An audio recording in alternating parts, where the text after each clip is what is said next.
Het belangrijkste nieuws van Curaçao in het Nederlands. Extra Journaal. Vers van de pers. Welkom bij Extra Journaal. Fijn dat u weer kijkt. We hebben het belangrijkste nieuws voor u op een rij gezet. En we beginnen met het bericht begin van innovatie in energiesector. Dat is een bericht dat naar buiten werd gebracht door Toobase Curaçao. Want per 1 december vond de officiële start plaats van het beheer en de exploitatie van enkele belangrijke faciliteiten op ons eiland.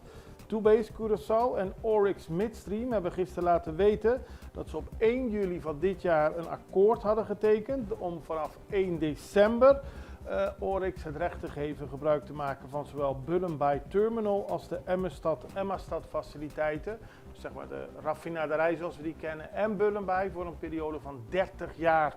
De twee organisaties zeggen dat nu dat traject is ingegaan en dat de samenwerking tussen Toobase Curaçao en Oryx Midstream innovatie is en blijft en waarde in de energiesector op Curaçao stimuleren. Meer concrete invulling hiervan volgt nog. Anthony Codet wil controle op de prijzen en dat wil de parlementariër voor de KEM omdat het minimumloon verhoogd gaat worden per 1 januari. Dat maakt hij vandaag in Extra bekend. Volgens hem wordt het deze week in de ministerraad besproken en dat zou betekenen dat het minimumloon omhoog zou gaan van 11,28 naar 11,72 gulden per uur. En dat is een gevolg van de indexering. Dat moet natuurlijk nog bekend worden gemaakt door de minister van Financiën. Maar Codet laat al weten dat Miguelangelo Lo Martinez, de leider van de KEM-fractie, hier hard aan gewerkt heeft. En die zit nu in preventieve hechtenis. Maar Anthony Codet heeft zijn plaats ingenomen in het parlement. En zegt dat er ook belangrijk is dat met de verhoging van het minimumloon niet de prijzen tegelijkertijd duurder worden. Want dan heeft toch niemand er iets aan en daar moet op gecontroleerd worden. Aldus Codet. Dan een obligatielening namens Sint Maarten. Komende vrijdag zal het land Sint Maarten een obligatielening uitgeven. Of namens het land wordt dat uitgegeven. En dat gebeurt werd bekendgemaakt door de Centrale Bank van Curaçao en Sint Maarten. Het gaat om een obligatie van 123 miljoen gulden. De rente is gebaseerd op de Nederlandse rentecurve per 4 december 2024. De obligatie zal met ingang van 6 december 2025 jaarlijks worden afgelost. Vanaf woensdag is er een mogelijkheid voor het publiek om zich in te schrijven op de obligatieuitgifte. En dat kan via alle commerciële banken op Curaçao en Sint Maarten. Dan is Daniel Hodge verkozen tot de nieuwe leider van de DP. De Democratische Partij heeft een nieuwe leider. Ze hebben in de afgelopen jaren vaker geprobeerd om terug in het parlement te komen. Elsa Roosendaal, niet zo lang geleden. Norbert George. Even kijken, er waren meerdere mensen. Meneer Ribeiro heeft het geprobeerd. Norberto Ribeiro. Er waren meer mensen die het probeerden. Maar het lukte maar steeds niet om terug te keren in het parlement. Nou ja, soms was het een beetje succes. Maar de afgelopen verkiezingen kwam de DP niet terug in het parlement. En dat willen ze nu met Daniel Hodge wel gebeuren. Hij was minister-president in een zakenkabinet van december 2012 tot juni 2013. Hij was de enige tijd leider van de PAR. Hij is natuurlijk bekend als directeur van de bank. En hij was tot voor kort voorzitter van de VBC. We zullen in de komende periode nog meer hierover horen. Brand bij McDonald's, dat vond afgelopen weekend plaats. Toen moest de brandweer van Steenrijk en Rio Canario naar het filiaal gaan in Santa Rosa. Daar kwam rook uit het dak en er was snel aanwezigheid van de brandweer. Die konden het blussen en het blijkt dat er kortsluiting heeft plaatsgevonden in het plafond. En dat wordt nu verder onderzocht om te voorkomen dat dat weer gebeurt. Dan waren er verschillende ernstige ongelukken op de weg afgelopen weekend. Onder meer was er een ongeluk op de Santa Rosa-weg waarbij een auto op de kop vloog. Ook bij de Schottegat Zuid, bij het kantoor van MCB, vond er een ernstig ongeluk plaats bij een chauffeur die de macht over het stuur verloor. Een witte Toyota en ook op zijn kop terecht kwam. En er was er nog een ongeluk tussen twee auto's die frontaal, zo moet ik het zeggen, tegen elkaar reden op de Cerulora-weg. Ramses van Kool van de Extra heeft allemaal beelden hiervan gemaakt. En hier ziet u nu wat er weer is gebeurd afgelopen weekend op de wegen. Met het laatste ongeluk moest een van de betrokkenen met spoed naar het ziekenhuis worden gebracht. En mensen, zeker in december, een traditioneel hele drukke maand, wees voorzichtig op de weg. Dan gaan we nog naar het bericht dat de politie wapens in beslag neemt. En dat gebeurde afgelopen dagen, want in slechts 2 dagen tijd heeft de politie 4 vuurwapens van straat gehaald. Dat begon afgelopen vrijdag met de inbeslagname van een vuurwapen in Salinja. De andere 3 werden zaterdag in beslag genomen op de Winston Churchillweg en in de buurt van Schottegatweg Noord. In totaal zijn 6 verdachten aangehouden en het zijn allemaal mannen in de leeftijd tussen de 19 en 23 jaar. Jonge mannen nog. Bij een van de controles gooide iemand een pistool weg toen hij de politie kwam. En de politie blijft streng controleren op illegale wapens. Die moeten van straat af. We gaan even over naar een break. We zijn zo bij u terug.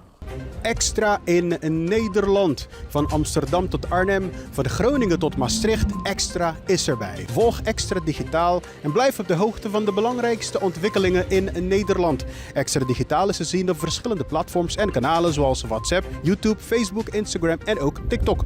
Wilt u ons op de hoogte brengen van een evenement of iets doorgeven? Neem contact op via WhatsApp, e-mail, Facebook of bel gewoon 06 1364 2945. Volg of abonneer je op Extra Digitaal. Klik aan en volg ons.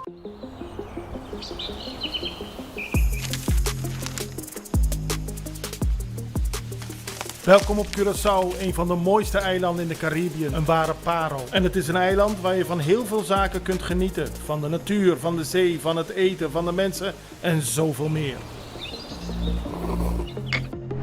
Curaçao is een eiland waar heel veel gebeurt op het gebied van politiek, cultuur, sport en zoveel meer.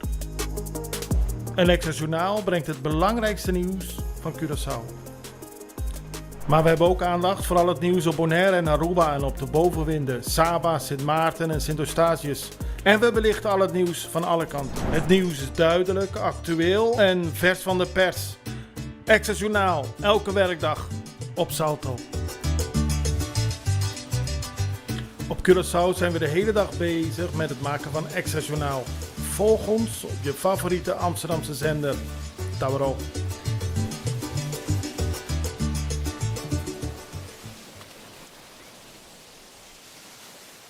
Minister-president Evelien Wever-Kroes heeft gezegd dat de bevolking van Aruba kan profiteren van het beleid van haar 2 regeringen. De situatie zag er in de afgelopen 20 jaar economisch gezien nooit zo goed uit, aldus Wever-Kroes.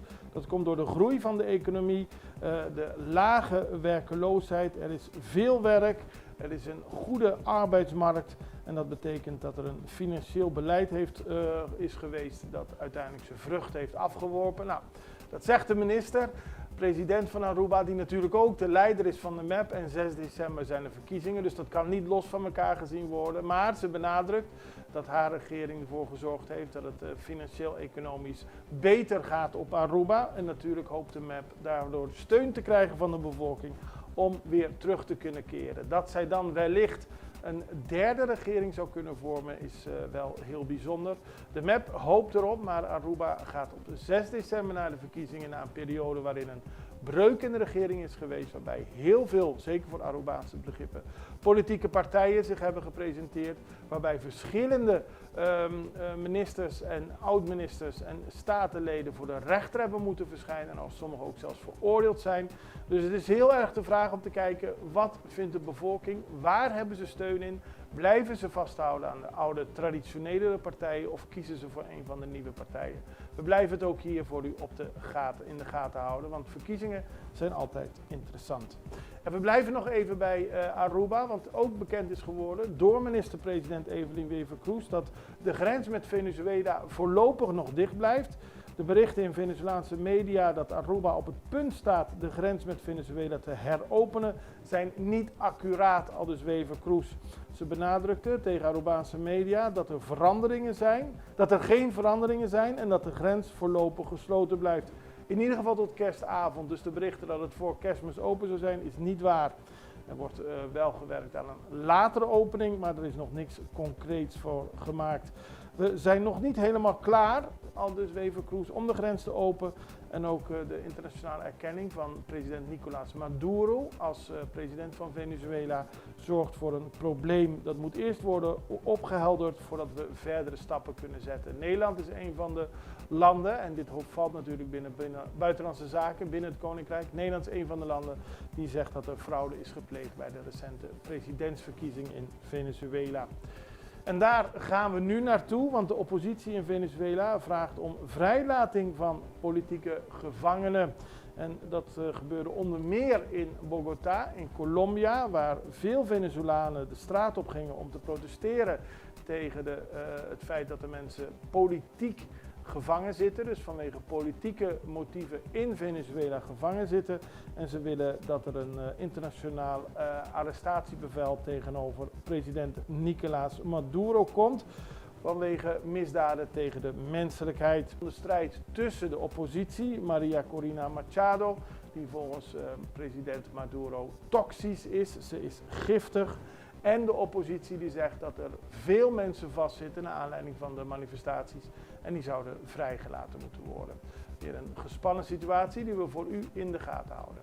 En daarmee zijn we aan het einde gekomen van deze aflevering van Extra Journaal. We zijn er morgen weer en ik hoop u ook. Tot ziens. Dag.